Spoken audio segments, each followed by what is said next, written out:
Pie mums arī nāk gan pieredzējuši cilvēki, gan arī tādi, kas varbūt līdz šim ir pieredzējuši citās jomās. Un es domāju, tas ir ļoti labs process. Jauni cilvēki. Tad šobrīd tomēr varbūt skatītāji grib saprast varbūt vairāk. Tad piesaucāt šo fórumu daudzas reizes.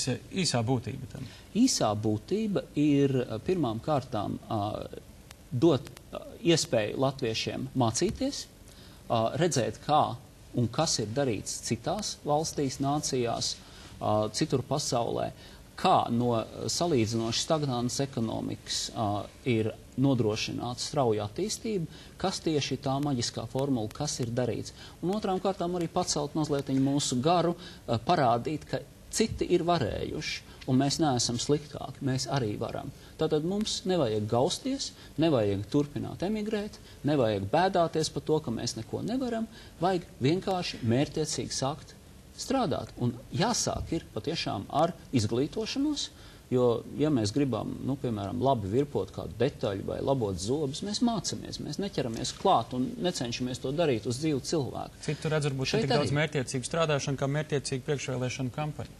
Vēlēšanas ir pēc gada. Vēlēšanas kampaņas rīko pēdējā pusgada laikā, pēdējos 3 mēnešos. No aktivitāte jau gan sāksies ar šobrīd, bet runājot vēl par šo fórumu. Tie starptautiski pazīstamie lektori, rakstnieki, domātāji, bestselleru autori, viņus tiešām ir vērts noklausīties, kas rītā būs fórumā, kāpēc nācijām izdodās, tik tiešām pasakotiet kaut vai tiešraidē internetā, būs interesanti.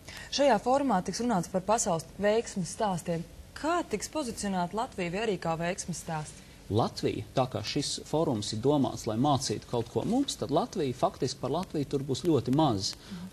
Mēs cenšamies ievest Latvijā ārzemju pieredzi, importēt, nevis šobrīd vēl eksportēt. Mēs savu pieredzi varēsim eksportēt varbūt pēc 10 gadiem, atsevišķos jautājumos varbūt jau šodien, ja? Bet šodien mūsu uzdevums ir mācīties. Un tāpēc tur pamatā būs runa par tik tiešām citu pieredzi, gan veiksmīgi, gan neveiksmīgi, jo es domāju, ka jāmācās ir arī no neveiksmēm.